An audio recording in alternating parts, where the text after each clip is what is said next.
Bom dia! Está começando mais um Pod 7.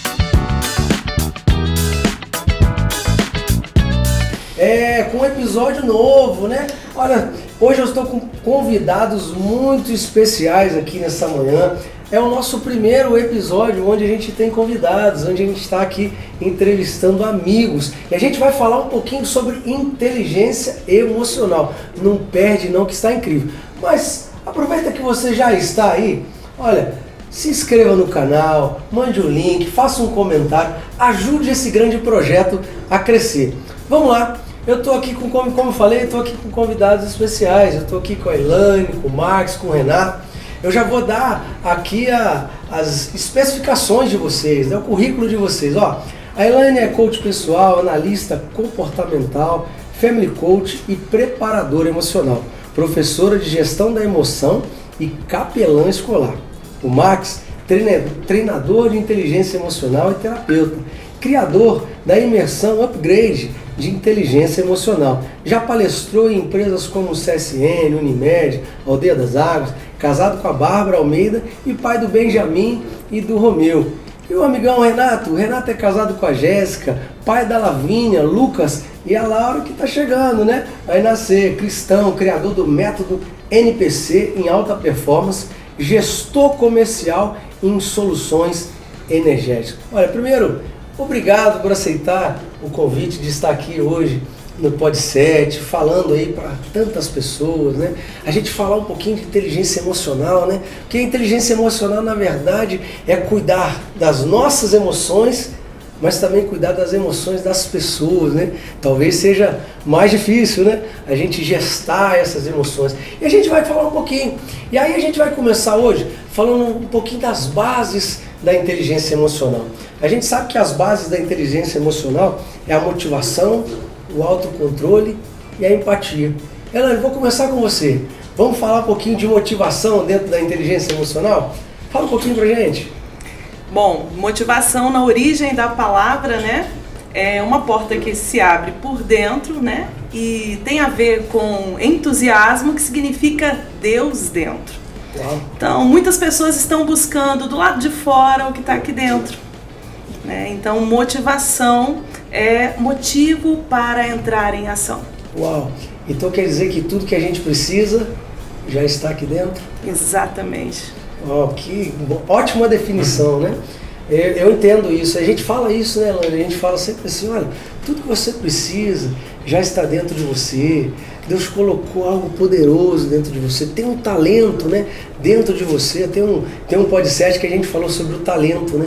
Quando tem aquela parábola lá de 1, 2 e 5 talentos, a gente entende ali que todo mundo tem um talento dentro de você. A gente só precisa aprimorar, né? E na inteligência emocional a gente tem que todo dia estar aprimorando o que está dentro da gente, você acha? Sim. É um trabalho contínuo, é uma luta contínua, é uma guerra interior. É verdade. Algumas pessoas me procuram, Elaine, eu preciso que você me motive. Eu falo, não tem como. Se não tiver essa automotivação, né? Eu posso usar os recursos, né, as ferramentas, tudo que a gente tem de conhecimento para ativar algo que já está aí. Ativar. Essa é a palavra, né? As pessoas estão precisando dessa ativação. E Deus tem usado pessoas como vocês, né? Que trabalham com inteligência emocional, mas também são cristãos, mulher de Deus, homem de Deus, sabe colocar na balança o que é mais importante. Marcos, vamos lá. Autocontrole, Marcos, e aí? Essa é uma das coisas assim que hoje a gente vê que as pessoas faltam muito nas pessoas, né? Quando você fala alguma coisa que você não deve para a pessoa errada ou com a intensidade errada, né? Acaba ferindo pessoas. E depois você se arrepende de ter feito aquilo. Pior que as pessoas entram nesse ciclo e fazem isso de novo e acabam ferindo as pessoas com quem elas têm contato, com quem elas mais convivem ali.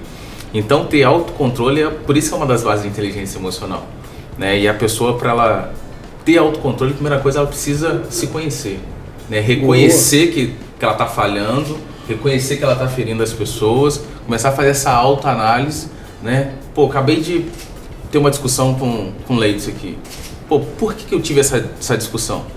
Né? O que ele falou, como ele se comportou que eu me senti ofendido para eu agir por impulso. Então o autocontrole começa com uma autoanálise, né? Para eu começar a ter um plano, para começar a modificar. Porque sem autocontrole eu vou agir por impulso, vou comprar coisas que eu não preciso com um dinheiro que eu não tenho, e aí vai ficar aquela bola de neve no cartão. Então a inteligência emocional acaba atingindo várias áreas da vida da pessoa. Né? No relacionamento você vai ferir as pessoas, até a área espiritual. Repara para você ver, você tem um relacionamento com Deus, no dia que você está feliz, é de um tipo. Se você está na dor, no sofrimento, você vai clamar a Deus de uma maneira diferente. Então as nossas emoções, ela influenciam em todas as áreas da nossa vida. E o autocontrole, ele é essencial. Você acha que a gente tende a ferir mais as pessoas mais próximas? Isso é uma realidade? Sim, com certeza. As pessoas que a gente tem mais intimidade, né? Se eu falar com uma pessoa que está passando na rua ali, e fala alguma coisa que ela não gosta, ela fala, cara, quem é você? Não tem intimidade. O autocontrole começa em casa? Começa em casa. É muito mais fácil você ter um autocontrole da pessoa que você não conhece. Então, quando as pessoas... A gente vai realmente conhecer as pessoas quando ela nos relacionamentos que ela tem dentro de casa, na intimidade. Né? Porque é muito mais fácil eu chegar na igreja e as pessoas falam, nossa, e admirar. Que cara, gente boa. Olha como é que ele trata a esposa dele, está sempre de mão dada, carregando os filhos. Mas e dentro de casa? Como é que é essa pessoa? Ela tem o mesmo... essa mesma postura que transmite para as pessoas, ela tem dentro de casa? E aí muitas pessoas falham, né? Na intimidade. É verdade. Você está vendo que só tem fera aqui essa manhã. Renato, algo muito falado hoje em dia é a empatia. Sabe? Se colocar na pessoa de outras pessoas, né? Na situação de outras pessoas. Entender as outras pessoas. E aí, fala um pouquinho... Empatia? Então, pegando um gancho do que eles falaram, né, não tem como falar sobre empatia sem você realmente entender você, né? Você precisa se avaliar.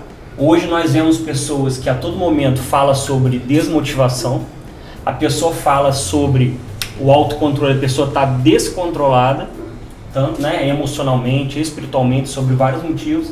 E nós, líderes, em qualquer área da vida, a gente precisa entender.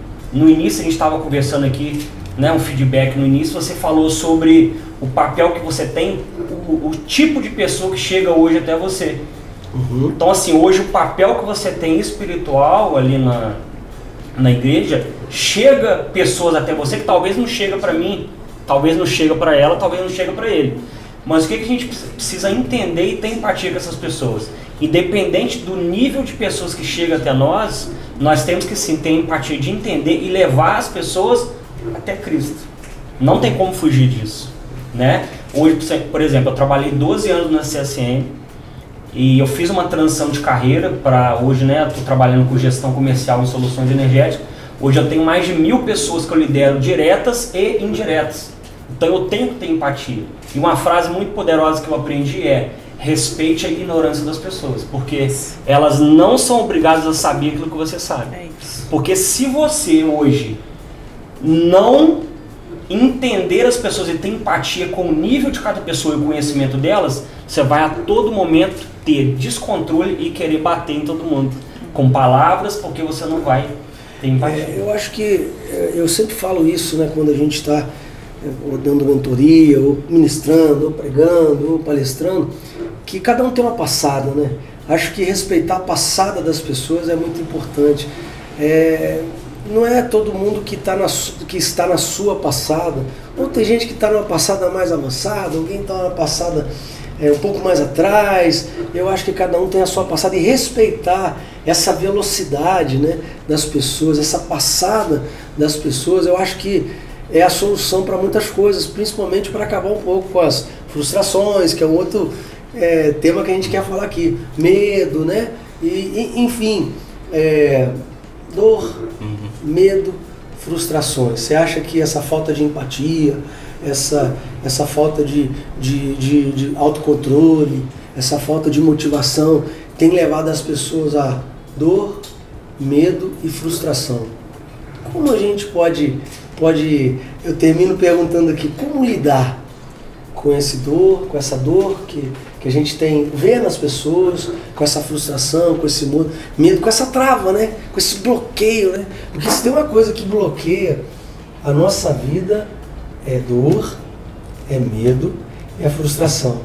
Frustração, você não repete algo que você foi frustrado, seja num relacionamento, seja numa empresa, seja algo familiar, alguma coisa que você aprendeu lá atrás com seus pais e que você vem talvez com alguma sequela. E eu entendi que a inteligência emocional ela tem uma parte fundamental para cuidar dessas pessoas.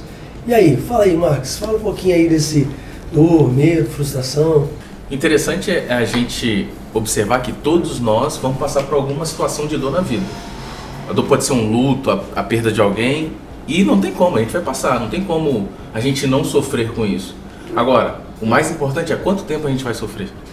Porque tem pessoas que, 2 meses de luto, ok, tá dentro do prazo ali, né, que é aceitável. Agora, tem pessoas que estão há 6 meses, já perdeu uma pessoa, 1 ano, 3 anos, e a pessoa está sofrendo por causa daquela perda ainda. Então, o que ela está sofrendo? Porque ela tem um sentimento de culpa, é um ressentimento, né? O que é o ressentimento? É o sentir novamente. O que ela fez ou o que ela deixou de fazer que ela está sentindo aquela dor ainda. E existem vários tipos de dores, né? Não só esse do luto, mas a frustração dentro de um casamento. A frustração de não estar trabalhando no lugar onde queria. Talvez a família não está bem resolvida ali com os filhos, né? Então, todos nós vamos ter períodos desses, mas quanto tempo a gente vai passar? Aí vai depender das nossas habilidades de inteligência emocional. Então, quando a pessoa está muito tempo num sofrimento, por exemplo, e às vezes pode estender até para uma depressão, ela está focada naquele ponto de dor. Tudo que ela enxerga é dor. E a gente sabe que o nosso cérebro ele tende a expandir aquilo que é importante para a gente. Eu não sei se já tiveram experiências de, por exemplo, querer tá vendo um carro para comprar. E aí, mesmo que você não comprou o carro ainda, o que acontece quando você está nessa decisão? Você começa a ver aquele carro mais e mais. O que é isso? É o seu cérebro te trazendo, intensificando aquilo que é importante para você. Então, quando a gente passa por situações, seja ela em qualquer área da vida, se a gente começar a focar, o que vai acontecer com o nosso cérebro? Ele vai intensificar e vai mostrar mais pontos de dor pra gente. Então, o seu marido que não te trata bem, você vai talvez olhar para aquilo e se frustrar ainda mais, vai sentir ainda mais dor. E você vai reclamar ainda mais, você vai devolver a mesma moeda pela falta do autocontrole. Então, quanto mais você só enxerga os pontos de dor, mais a dor se intensifica e mais tempo você fica nesse período. O que a gente deve fazer? Pivotar o nosso foco. Para onde eu devo olhar um ponto de atenção que tenha algo positivo para eu começar a sair desse ponto de dor e desse sofrimento? Talvez o marido não está te tratando como no início do relacionamento, mas talvez seja um excelente pai. Comece a olhar isso, comece a enxergar isso, entendeu? Valorizar as qualidades, né? Fazer uma tela mental daquilo que é bom. Exatamente. E quanto mais você olhar para essas qualidades, mais outras qualidades você vai enxergar, porque o seu cérebro vai te trazer mais isso. É assim que a gente funciona, né? O nosso foco ele acaba expandindo e intensificando. Então isso é uma coisa que a gente deve fazer. A questão é, todos nós vamos passar por dor e sofrimento. Quanto tempo? Depende das nossas habilidades de inteligência emocional. E o foco é essencial para a gente sair disso. Max, e a dor é pedagógica, né? Vocês concordam com isso? Eu trabalho com adolescentes, né? Faço questão, porque é meu laboratório, né? Eu sou educadora, eu gosto de manter esse título, né? Por mais que a gente tenha formações e a gente vá agregando valor, eu sou educadora. E faço questão de estar pelo menos um dia na escola e olhando para os adolescentes, olhando para os pais, como que eles lidam com essa questão da dor. Sabe o que os pais querem fazer hoje com os filhos? Poupá-los de dor. É verdade. Por essa razão, nós temos jovens tão despreparados. Muito boa sua porque a dor é pedagógica. Vocês concordam com isso? A dor é verdade. Você falou, a gente tem visto isso, né? Como é difícil também deixar os nossos filhos sofrerem, né? Como pais, a gente quer amenizar, abraçar, evitar que eles passem algumas coisas. Mas a gente aprendeu na vida, né, Elaine, que a dor nos prepara para a próxima fase, ela nos faz crescer, ela nos amadurece, ela faz a gente ser mais forte. Não é isso? É isso aí. Eu acho que foi isso que você quer dizer. Tem que deixar isso passar. Tem uma frase que ela resume muito bem isso. Tempos difíceis criam homens fortes. É isso aí. Homens fortes criam tempos fáceis. Tempos fáceis criam homens fracos. Homens fracos criam tempos difíceis. Então, se a gente não deixar, né, os nossos filhos, ou até mesmo a gente querer evitar a dor, a gente vai estar sendo fraco, né? E a gente nunca vai sair dessa dor. E como lidar, né? Com Como lidar? dor, como lidar? medo, Isso frustrações. aí. Tanto a dor, o medo e a frustração, ela tem um motivo forte por trás para você agir. Porque o ser humano, ele se movimenta ou pela dor ou pelo prazer. Ele tá em busca de algo. E a principal dor que tem é a dor que é emocional. Porque a física, ela é, né, às vezes curável, mas a emocional que é o problema. Porque hoje você vê Que é pessoas... uma dor que as pessoas não estão vendo e não estão sentindo no físico, assim, no sentido de, tá doendo, Eu não sei onde encontrar aquela dor. Isso, é uma dor que talvez doe e a pessoa não sabe o que fazer. E a dor emocional, ela causa limitação.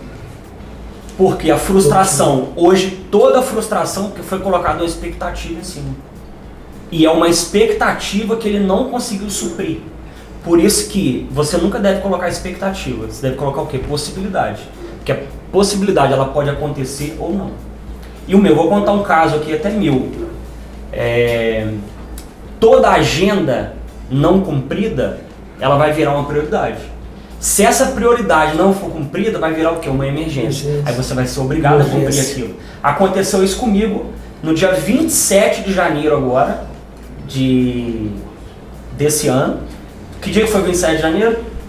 Dia do reencontro. Eu acordei de manhã, pum, uma agenda, virou prioridade, não realizei, virou uma emergência.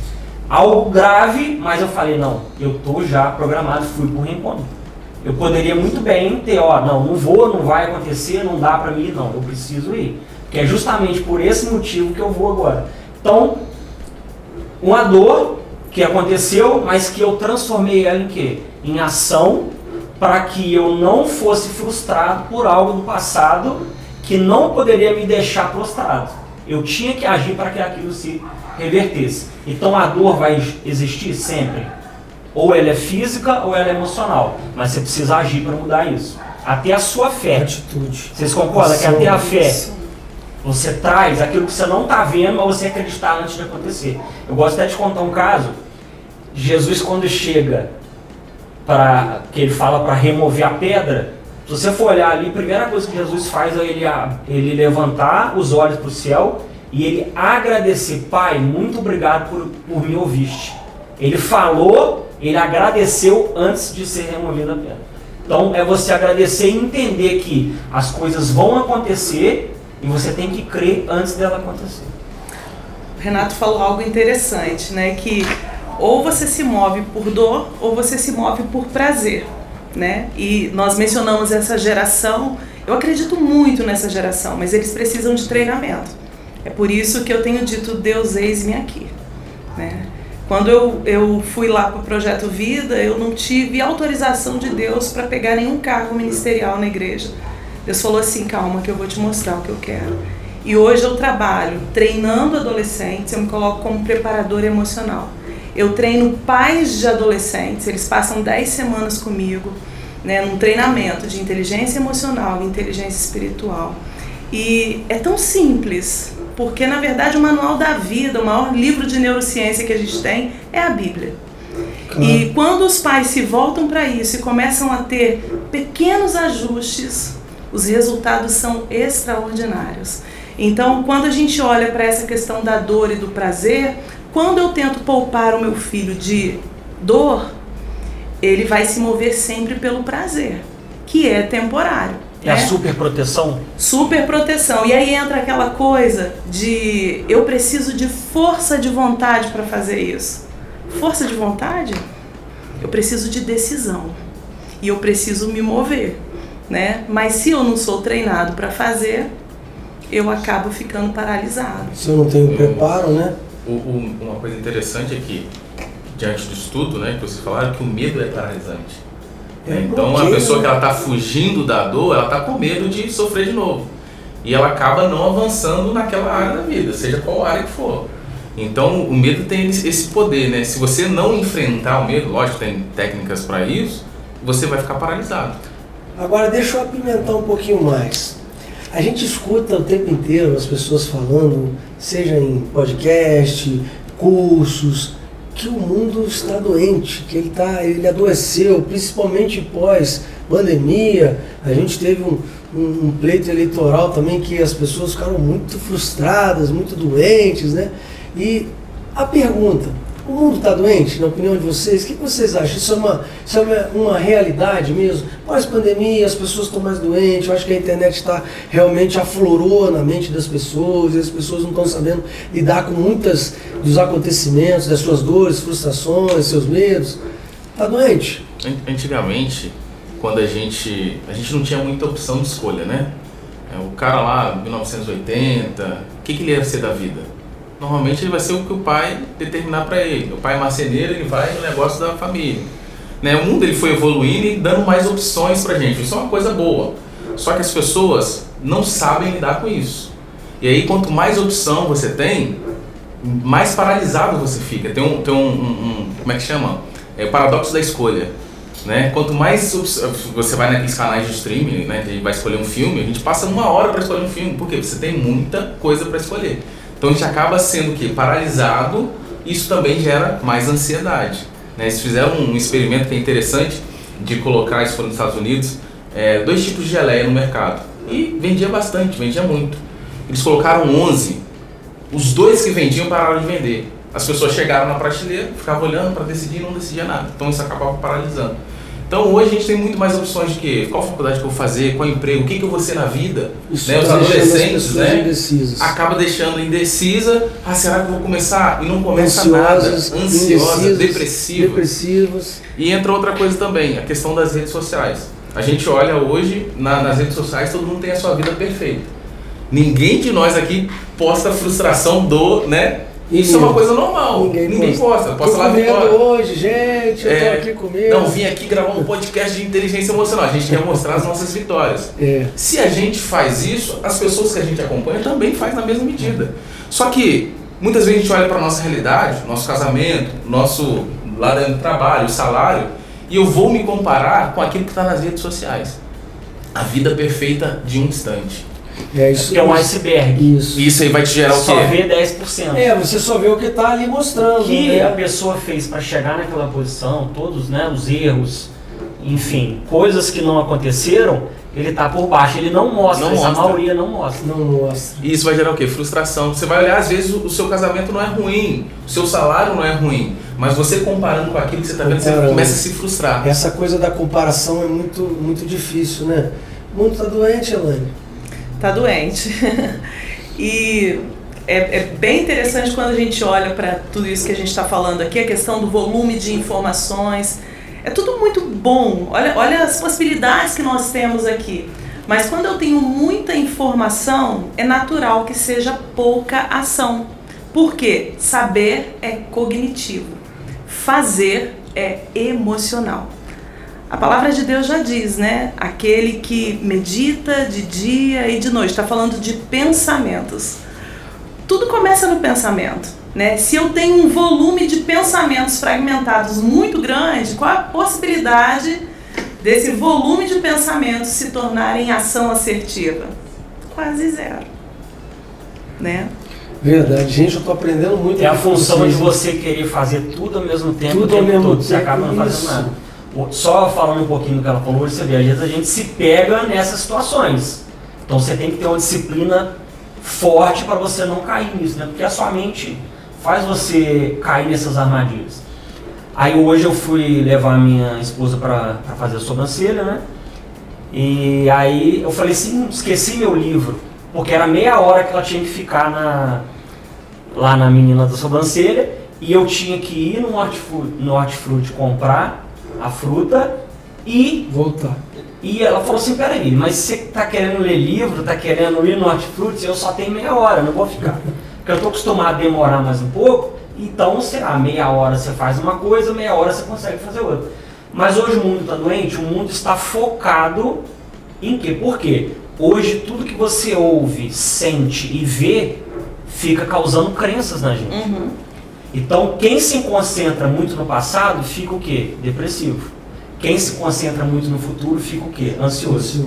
Então, aonde nós devemos se concentrar? No presente. Então, o presente é o melhor presente. Presente. Então, hoje, o 15% você foca no passado. Eu tenho essa métrica, 15% no passado, por quê? Tudo que aconteceu no passado com você vai te trazer o quê? Aprendizado, para você passar para outras pessoas. Ó, já aconteceu comigo, eu consegui aprender, desenvolver e hoje eu vou passar para você. Em torno de 5% futuro. E o que você faz no futuro? Uma coisa que a gente aprende muito, visualização.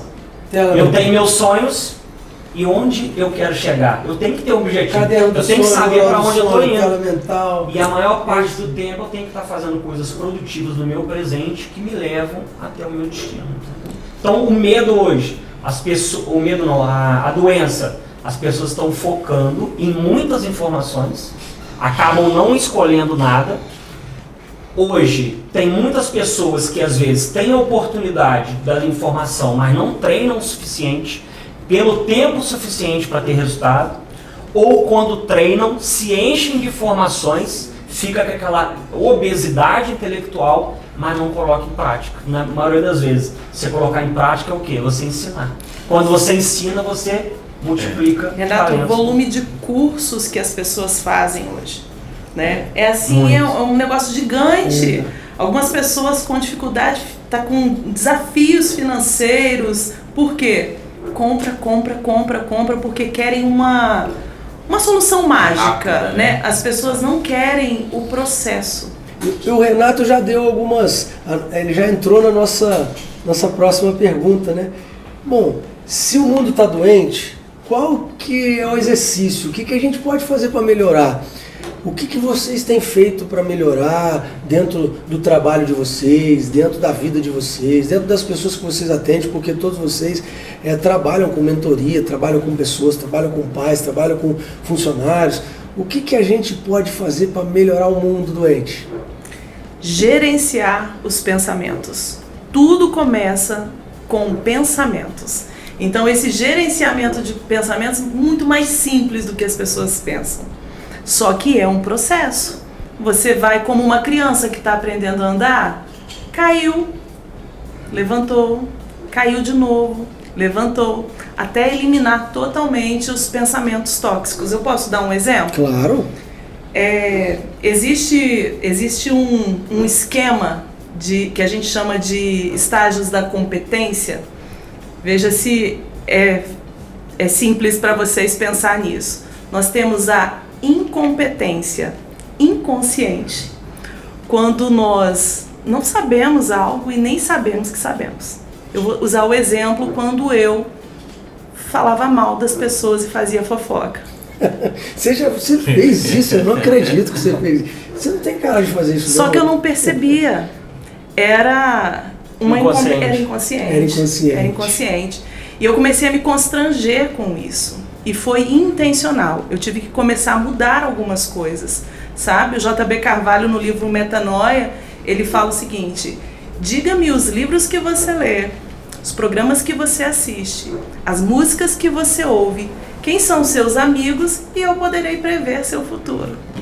Eu olhei para mim mesma quando eu me deparei com esse entendimento e falei assim: meu Deus, o que eu vou fazer com isso que eu tenho aqui? Respeitar o processo, claro, me acolher e fazer acontecer. Só que não é tão simples. A gente passa para o segundo estágio, que é a incompetência consciente. Eu estou ruinzinha mesmo.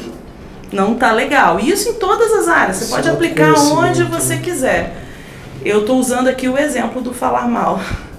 E eu comecei a perceber isso. E eu fui sendo intencional naquilo. Às vezes eu acertava, às vezes eu errava, às vezes... E aí a gente passa para uma fase que é desafiadora, porque está no consciente. Você já é competente, você já consegue não fazer fofoca. Mas você conseguiu identificar isso sozinho ou alguém conseguiu ou te questionar ou mostrar para você, por exemplo? O que aconteceu comigo, Renato? O ano foi o ano de 2008, quando eu comecei a caminhar e chegar onde eu estou hoje. Tem gente que fala assim: nossa, Elaine, quero aprender tudo. Passa por um processo.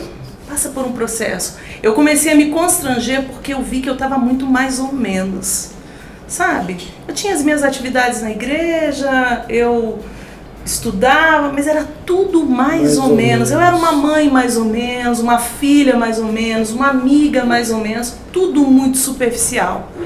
E eu comecei a orar, eu comecei a pedir para Deus me mostrar. E eu me lembro que o maior constrangimento que me fez perceber que eu não estava legal é quando eu vi um programa onde estava Ana Paula Valadão e eu ouvi no programa do Raul Gil, Ana Paula Valadão falando e as pessoas falando sobre ela. Naquele momento eu comecei a questionar, o que será que minha mãe falaria de mim? Meus amigos falariam de mim? E esse constrangimento me levou à busca que vem nesse processo. E aí, só para fechar aqui, a terceira etapa, que é a mais desafiadora, é onde muitas vezes você fala assim, cara, isso não é para mim. É para todo mundo, menos para mim. Isso é para Ana Paula Valadão, para o Bispo Leidson, Entende? Você tem vontade de desanimar, né? No livro Hábitos Atômicos, ele chama de platô do potencial latente. É quando você está quase conseguindo, muitos desistem, né? E esse estágio da competência é a competência consciente. Você faz, mas você ainda tem que forçar. É quando você está aprendendo a dirigir e você tem que ficar passando ali o passo a passo na sua mente do que você está fazendo. E o último estágio, esse é o que todos nós somos treinados, devemos, as pessoas que estão nos escutando, tem jeito, para qualquer área que você tenha como desafio, é a competência inconsciente. Algumas pessoas me olham hoje e falam assim, uau, Elaine, que incrível, eu não vejo você falando mal das pessoas. Que bom, né? Que maravilhoso isso. É a competência inconsciente. Você já faz, é natural. É natural. Isso que ela se tá tornou falando. um hábito, né, mano? Uma coisa interessante se tornou um hábito. James Clear, ele fala isso, né? O campeão, o cara que chegou lá e campeão, e o que foi derrotado, os dois tinham meta. É muito comum, né, no início do ano, as pessoas traçarem metas, de emagrecer 20 quilos ou mudar completamente a vida dela, mas não respeita o processo. Então, o cara que foi derrotado e o campeão também tinha meta. Meta não é mais importante, é o seu primeiro ponto, mas você precisa de um planejamento e processo. E o processo é o quê? Que vai te fazer construir no dia a dia os hábitos. Os hábitos a longo prazo vão modificar a sua identidade. O Leidson é um corredor, né, nato agora aí, tá todos os dias de manhã, corre. Então isso já faz parte da identidade dele. Ele é uma pessoa que tem uma identidade de cuidar bem da saúde, de atleta. Agora, a pessoa que come o tempo todo, qual esse hábito vai construir na identidade dela? A pessoa é um glutão, né? Então, os nossos processos no dia a dia vai construir quem a gente é. Então, às vezes não precisa dar aquele salto para você chegar naquela meta que vai te desmotivar. Você precisa respeitar o processo do dia a dia. Então, se eu preciso mudar, que mude um pouquinho a cada dia. Você não precisa transformar a sua vida inteira. Você demorou 20, 30 anos para transformar do jeito ruim que está agora, e você quer transformar a sua vida positivamente no mês? Não, vai levar um processo para você, primeiro, ter o autoconhecimento. Cara, tá ruim isso aqui, hein? Tá uma merda. Preciso melhorar. E aí você vai buscar as ferramentas, né? Você fez um post hoje sobre o nível de ferramenta que você tem, vai dizer onde você vai chegar. Às vezes te falta recurso. Não adianta você querer trocar um pneu do carro com uma chave de fenda. Progresso é diário. Progresso diário. Então você precisa respeitar esse processo. Isso, entendeu? Até se tornar um hábito. Eu acho que define assim também a nossa vida. Eu até tenho uma palavra sobre isso. É a ordem e o progresso. A gente primeiro precisa colocar os pensamentos em ordem. Você que está nos assistindo, olha, é uma aula que a gente teve aqui com vocês. Muito obrigado. Vocês hoje abençoaram muitas pessoas. Mas primeiro a gente coloca em ordem a mente, né? E aí começa o progresso. Depois que você coloca em ordem, você começa o progresso, que é diário. Eu melhoro hoje. O problema é que você quer ler um livro inteiro em 3 dias. Lê 5 folhinhas, né? Começa devagar. Eu escutei uma vez quer fazer uma maratona num dia. O Bill Gates lê 4 a 5 livros por semana, por exemplo. Aí, eu vou querer fazer o que ele faz. Não, cada um tem uma velocidade. Você falou, como fazer para melhorar? Hoje a única coisa no mundo que é constante é a mudança. As pessoas têm que ter flexibilidade. Porque nem tudo é da forma que ela quer e nem tudo, às vezes, que ela começar vai continuar daquele jeito. Porque existem regras para serem cumpridas, são coisas que são estabelecidas que você tem que estar modificando na sua vida. Como eu falei, foram 12 anos na área industrial, aonde eu fui para a área das vendas. Aí quando eu li eu lembro até hoje, eu li 3 livros. Quem Mexeu no Meu Queixo, que fala sobre mudança, O Segredo da Mente Milionária, Como Fazer Amigos Influenciar Pessoas e O Monge Executivo. Foram 4 livros. Esses 4 livros eu fui para... Qual era o meu objetivo? Passar no concurso da Polícia Militar de São Paulo. Só que quando eu li esses livros, ele me deu uma essência de liderança, um básico, que depois eu modifiquei totalmente. Falei, não é esse caminho que eu quero seguir, mas foi para outra direção. E aí a gente vai desenvolvendo. Então, o que fazer para melhorar?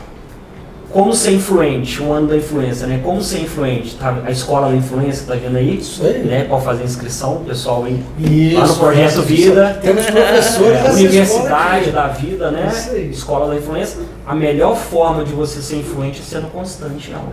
Isso aí. Não tem como fugir disso. Tem que ser constante. Se você é constante, você vai ser o quê? Diligente. E o diligente, ele é posto aonde? Perante reis. Eu não tenho que olhar... Tá em Provérbios. Por exemplo, eu posso olhar, correr uma maratona lá de São Paulo, ler isso lá e falar, pô, vou correr também. Você acha que eu vou conseguir correr? Não corro. Tem que treinar. Tem que treinar. Eu tenho que olhar não para você naquele dia. É. Eu tenho que olhar para você no processo do seu dia a dia. Então essa comparação, né, que faz as pessoas ficarem doentes, é com quem você está se comparando. É isso aí. Tem uma frase que é interessante para isso, efeito de contraste. Né? Se você, imagina que você está no restaurante, você já comeu aquele churrasco maravilhoso, e aí você pediu um suco e uma sobremesa, só que o suco chegou primeiro, e aí você está tomando suco já adoçado. Só que aí você para, chegou a sobremesa, o garçom traz a sobremesa para você e você dá aquela garfada na sobremesa. Quando você volta pro suco, qual a sensação que você tem? Que ele já não é mais tão doce. Só que a quantidade de açúcar é a mesma, só que a sua percepção mudou.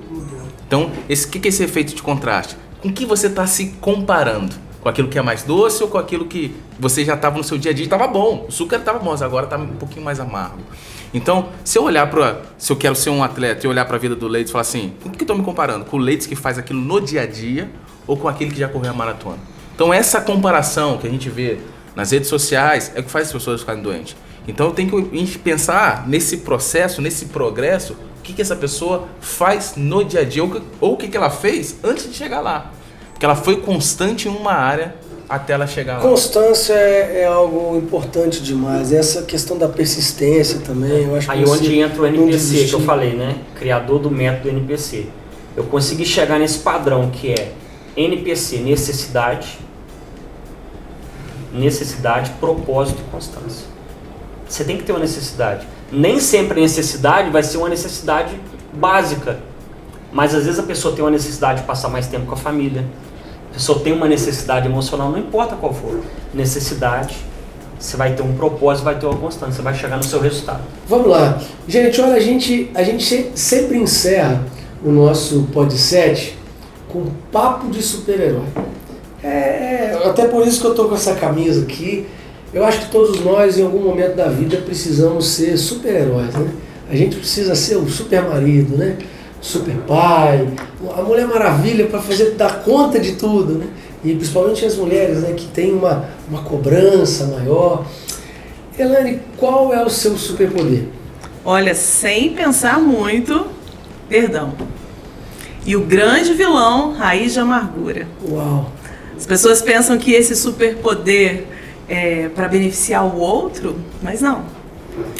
Quando Jesus nos ensina a desenvolver essa questão aí do perdão, ele está nos protegendo, ele está nos ensinando a ter essa higiene mental, né? Muito bom, perdão, você está ouvindo aí, né? Vai anotando aí, porque eu sei que todos vocês que estão nos assistindo também têm um superpoder. O superpoder é algo que a gente tem, que nos ajuda, mas também ajuda as pessoas que estão ao nosso redor. Max, qual é o seu superpoder? Pergunta difícil essa aí, hein? Mas assim, a primeira coisa que veio na minha cabeça foi persistência.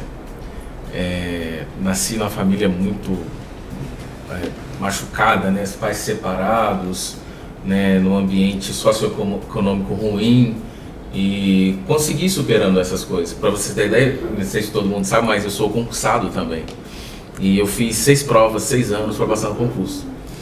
Então, quando eu comecei a dar persistência, quando eu comecei a dar palestras, as primeiras palestras eram 9 pessoas, né? Então tinha aquela coisa da comparação, pô, mas o fulano tá fazendo com tantas pessoas, né? Então até a gente conseguir colocar 200 pessoas aqui em Volta Redonda. Então foi um caminho construído, né? E depois da pandemia a gente teve que parar e lógico, vem toda aquela frustração, mas tá eu aqui de novo, recomeçando. Então assim, se eu pudesse dar para alguém, e normalmente eu faço isso nos treinamentos, se eu converso com alguém, qualquer oportunidade, cara, eu falo, cara, não desiste não, vai dar certo, vamos tentar de outra forma. Eu tento levar isso para as pessoas também. Legal, a gente já tem o perdão, tem a persistência. Renato, qual o seu superpoder? Então, eu queria frisar 2. Manda bala. Porque ele tá falando superpoderes, né? Superpoderes. O primeiro é semeador. Eu sou uma pessoa que eu gosto de semear oportunidades, né? O famoso garçom. Então a gente tem oportunidade, a gente sempre semeia essas oportunidades. Eu tenho uma facilidade de pegar algo do zero que está na mente, criar fisicamente e conseguir disseminar isso. Eu acho isso é um superpoder, né? Nem todo mundo consegue pegar algo do zero e alavancar. Porque as primeiras perguntas mas espera aí, você está fazendo isso, mas quem está fazendo também? Ou tem algum cliente? Entendeu? Já está funcionando? Eu consigo, através da comunicação, levar isso e conseguir fazer algo do zero a chegar em algum lugar, algo forte. E isso tem acontecido agora com a gestão comercial de soluções energéticas, não sei se todo mundo sabe, o Brasil está passando por uma transição energética, através de uma lei federal, que é a 14.300, onde todas as pessoas futuramente serão obrigadas a usar energia solar, porque ela contribui para a não emissão de CO2 na atmosfera. Então eu consegui pegar esse trabalho, esse projeto, tirar do zero, hoje eu consigo trabalhar em todo o Brasil, com esse superpoder que é da semeadura. E o segundo superpoder é a intermediação de conflito. Tem uma palavra que eu leio na Bíblia, que quando eu leio, sabe aquela palavra como o apóstolo diz, que salta, parece que salta? Que ela está em Romanos 12, 18, que fala assim: no que depender de vocês, façam todo o possível para viver em paz com todas as pessoas. Então isso é um superpoder que está na Bíblia. Por quê? O mundo fala, quando um não quer, dois não brigam. Obrigado pelo carinho de vocês, de aceitar o convite. Foi muito, mas muito especial aqui ouvir vocês. Eu particularmente aprendi muito com vocês. Eu tenho certeza que quem está nos assistindo também aprendeu muito, vai colocar as dicas, vai aprender que todos nós temos superpoderes. Olha, nós vamos ficando por aqui, mas eu quero lembrar você a se inscrever no nosso canal, compartilhar, curtir e fazer um comentário. Eu tenho certeza que outras pessoas precisam ouvir tudo que nós falamos aqui. No mais, eu te encontro na próxima segunda-feira. Grande abraço, que Deus te abençoe.